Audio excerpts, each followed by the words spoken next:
বিসমিল্লাহির রাহমানির রাহিম। রিয়াদুস সালেহিন প্রথম খণ্ড অনুচ্ছেদ ৩৯। প্রতিবেশীর অধিকার এবং তার সাথে সুসম্পর্ক বজায় রাখার গুরুত্ব। মহান আল্লাহ বলেন, তোমরা আল্লাহর ইবাদাত করো, তাঁর সাথে কাউকে শরিক করো না, পিতামাতার সাথে ভালো ব্যবহার করো, নিকটাত্মীয়, ইয়াতীম ও মিসকিনদের প্রতিও এবং নিকট প্রতিবেশীর প্রতি, দূর প্রতিবেশীর প্রতি, পাশাপাশি চলার সাথী মূল শব্দ রয়েছে ওয়াসাহিবে বিলজাবি। এর অর্থ একত্রে বসবাসকারী বন্ধু হতে পারে, কোথাও কোন সময় সাময়িকভাবে যে ব্যক্তি একজনের সঙ্গী হয় সেও হতে পারে। বাজার ইত্যাদিতে যাওয়ার সময় একসঙ্গে পথ চলার সাথী ও হতে পারে পথিকদের প্রতি, এবং তোমাদের অধীনস্থ কৃতদাস ও দাসীদের প্রতি দয়া ও অনুগ্রহ প্রদর্শন কর। আল্লাহ এমন ব্যক্তিকে কখনো পছন্দ করেন না যে নিজ ধারণায় অহংকারী এবং নিজেকে বড় মনে করে আত্মগৌরবে বিভ্রান্ত।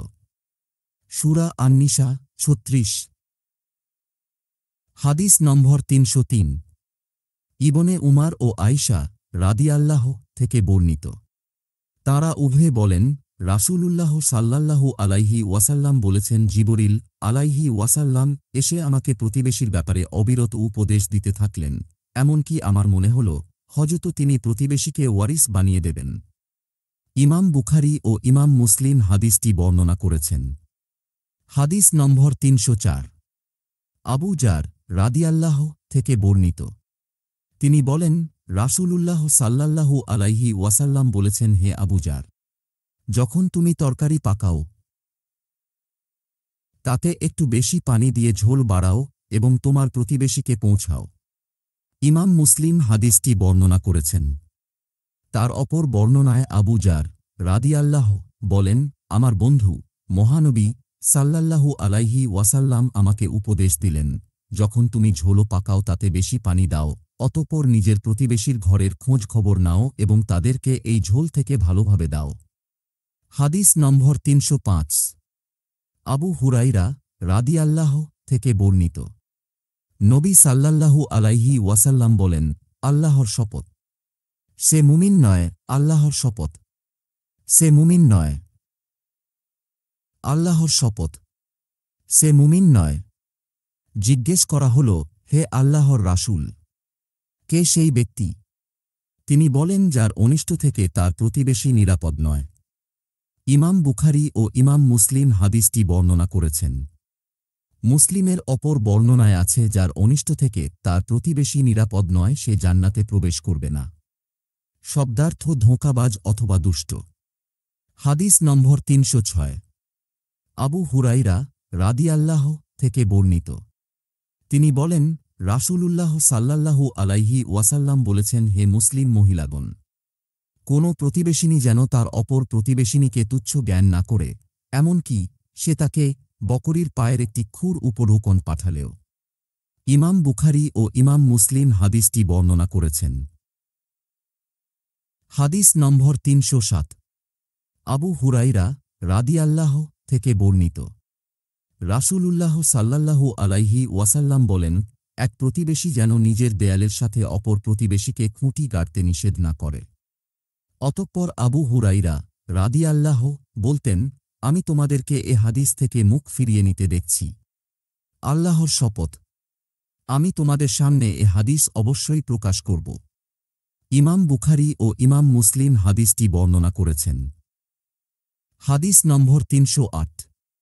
আবু হুরাইরা রাদিয়াল্লাহু থেকে বর্ণিত। রাসূলুল্লাহ সাল্লাল্লাহু আলাইহি ওয়াসাল্লাম বলেন, যে ব্যক্তি আল্লাহ ও আখিরাতের প্রতি ঈমান রাখে সে যেন তার প্রতিবেশীকে কষ্ট না দেয়। যে ব্যক্তি আল্লাহ ও আখিরাতের প্রতি ঈমান রাখে সে যেন তার মেহমানের আদর আপ্যায়ন করে। যে ব্যক্তি আল্লাহ ও আখিরাতের উপর ঈমান রাখে সে যেন ভালো কথা বলে অথবা নীরব থাকে। ইমাম বুখারী ও ইমাম মুসলিম হাদিসটি বর্ণনা করেছেন। হাদিস নম্বর ৩০৯। আবু শুরাইহ আল-থুয়াই রাদিয়াল্লাহু থেকে বর্ণিত। নবী সাল্লাল্লাহু আলাইহি ওয়াসাল্লাম বলেন, যে ব্যক্তি আল্লাহ ও আখিরাতের প্রতি ঈমান রাখে সে যেন তার প্রতিবেশীর সাথে সদ্ব্যবহার করে। যে ব্যক্তি আল্লাহ ও আখিরাতের প্রতি ঈমান রাখে সে যেন তার মেহমানের আদর আপ্যায়ন করে। যে ব্যক্তি আল্লাহ ও আখিরাতের প্রতি ঈমান রাখে সে যেন ভালো কথা বলে অন্যথায় চুপ থাকে। ইমাম মুসলিম উল্লেখিত শব্দে হাদিসটি বর্ণনা করেছেন। ইমাম বুখারীও এই হাদিসের অংশবিশেষ বর্ণনা করেছেন। হাদিস নম্বর ৩১০। আয়েশা রাদিয়াল্লাহু থেকে বর্ণিত। তিনি বলেন, আমি বললাম, হে আল্লাহর রাসূল, আমার ২ ঘর প্রতিবেশী রয়েছে। এদের মধ্যে কাকে আমি হাদিয়া দেব? তিনি বলেন, তাদের উভয়ের মধ্যে যার ঘর তোমার বেশি নিকটে তাকে। ইমাম বুখারী হাদিসটি বর্ণনা করেছেন। হাদিস নম্বর ৩১১। আব্দুল্লাহ ইবনে উমার রাদিয়াল্লাহু থেকে বর্ণিত। তিনি বলেন, রাসূলুল্লাহ সাল্লাল্লাহু আলাইহি ওয়াসাল্লাম বলেছেন, বন্ধুদের মধ্যে আল্লাহর কাছে উত্তম বন্ধু ওই ব্যক্তি যে তার সঙ্গীর কল্যাণকামী, যে বন্ধুদের কাছে উত্তম সেই উত্তম। প্রতিবেশীদের মধ্যে আল্লাহর কাছে উত্তম প্রতিবেশী ওই ব্যক্তি যে তার প্রতিবেশীর কল্যাণকামী, প্রতিবেশীদের দৃষ্টিতে উত্তম প্রতিবেশী উত্তম। ইমাম তিরমিজি হাদিসটি বর্ণনা করেছেন এবং বলেছেন, এটি হাসান হাদিস। এই চ্যানেলটি আপনার বা ইসলাম ধর্মের লোক সকলের কোনো উপকারে আসবে মনে হলে চ্যানেল সাবস্ক্রাইব করে সাথেই থাকুন। বেল বাটন অকে করে রাখুন পরবর্তী হাদিস পাওয়ার জন্য। কিন্তু আপনার মতামত জানাতে ভুলবেন না। ধন্যবাদ।